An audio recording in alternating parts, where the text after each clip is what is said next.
With the 43rd pick, the Houston Rockets select Zhou Qi from Xinjiang, China. Hindi ito inaasahan ng China na merong isang homegrown Pinoy na katulad ni Kai Sotto na legit 7'3" na napaka-skilled pa. McCarron for Soto! Yes, sir! Soto puts up the three. Banks it in! King Kai from outside the arc. Two spins, he did 720 and then floated it in. Gone were the days na dihado ang Pilipinas pagdating sa height versus China. Pero ano nga ba ang kaibahan ni Kai Sotto at Zhou Qi? At kung bakit na-pick si Zhou Qi sa NBA at si Kai Sotto ay naging undrafted? At si LeBron James ay nagpakitang gilas laban sa kanilang laro sa Phoenix Suns. Yan ang ating pag-uusapan in this video, pero bago yan ay meron muna tayong pag-giveaway. Welcome to Express Info. Do you want to have these exclusive Puma Rise Nitro basketball shoes? Because once we reach 200k subscribers, we will be having this giveaway. Just comment to win. Shoes are promoted by Kai Sotto himself. Just like this video, and most importantly, comment anything positive about Kai Sotto. It's easy. Commenting is the key to win. Share your positive comments about Kai Sotto. Do it now na. Win the prize. Stay tuned for more updates. Lingid sa kaalaman ng lahat, nagiging isang malaking palaisipan ang tunay na edad ni Zhou Qi sa pagpasok niya sa NBA. Dahil officially, ay 20 years old pa lang si Zhou Qi nung na-draft siya sa NBA, pero maraming lumalabas na agam-agam na ang totoong edad ni Zhou Qi ay 24 years old na raw. The same reason kung bakit hindi na lumalaki ang kanyang katawan at hindi na nag-improve ang kanyang laro. And now at age 27, ay parang 30 years old plus na ang kanyang laro. Kinain nga siya ni John Mar Fajardo ng buhay sa FIBA World Cup. On the other hand, legit 21 years old pa lang si Kai Sotto, and one can just imagine kung ano ang magagawa niya once magiging 24 years old na siya.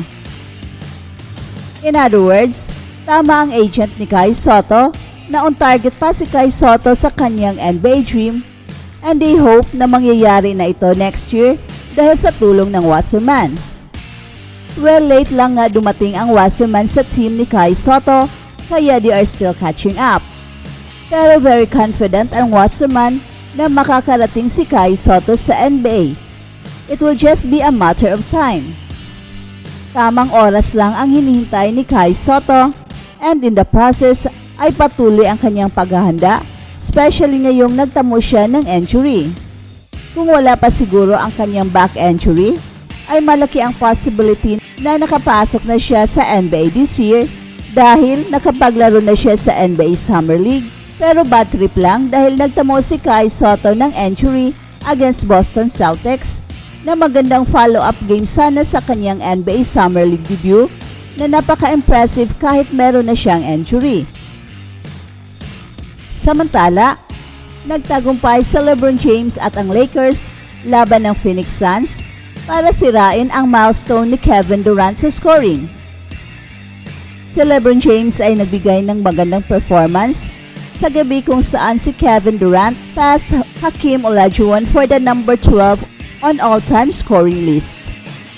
Si Anthony Davis ay nagtala ng 30 points and 13 rebounds, habang nag-ambag si LeBron James ng 20 points sa kanyang 21 points habang naglaro sa buong fourth quarter. At tinalo ng Los Angeles Lakers ang Phoenix Suns sa huling mga minuto para sa 100-95 na panalo nitong Biyernes. Gumawa si LeBron James ng isang tie-breaking layup sa may 1 minute 11 seconds na lang ang natitira para sa Lakers na bumangon mula sa 12 points na kalamangan sa pagpasok ng fourth quarter para kunin ang kanilang unang panalo sa bagong NBA season sa home opener ng 21st NBA campaign ni LeBron James. Si Kevin Durant ay nagtala ng 39 points at 11 rebounds para sa Phoenix Suns, kung saan hindi naglaro ang kanilang mga stars na sina Devin Booker at Bradley Beal dahil injured ang mga ito.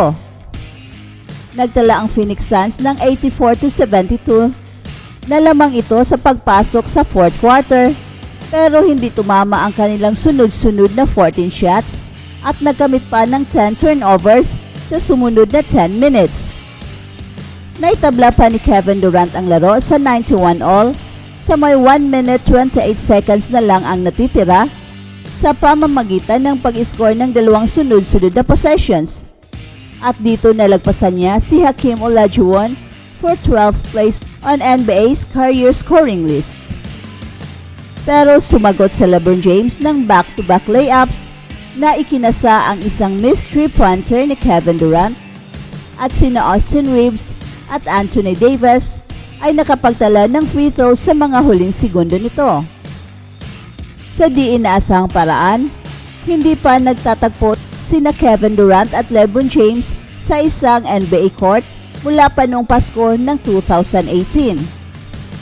Ang mga injury, load management at health and safety protocols ang nagpigil sa kanila ng maglaro sa mga nakaraang 13 games ng Lakers na LeBron James at ng Warriors, Brooklyn Nets at Phoenix Suns ni Kevin Durant. Eric Gordon added 15 points in Phoenix Suns coach Frank Vogel's first trip back to face the Lakers, who fired him 18 months ago after 3 seasons and 1 NBA title. At merong plano si LeBron James at ang Lakers na limitahan na ang kanyang mga minuto sa court ngayong season para sa kalusugan. Pero hindi ito nasunod habang nananatili sa LeBron James sa court sa buong fourth quarter para makuha ang kanilang panalong ito. Papasok na sa LeBron James sa kanyang ikatlong dekada sa NBA na may layunin na limitahan ang kanyang mga minutes para sa health reasons. Pero nahirapan ng malaki ang Los Angeles Lakers kapag wala sa LeBron James sa court noong first half ng kanilang laro. At binigyan ng tribute video ng Lakers si Vogel sa unang timeout. Si Vogel ang nanguna sa Lakers patungo sa 17th championship ng koponan, 3 taon na ang nakalipas sa Florida bubble, but they dismissed him exactly 18 months later dahil sa injury.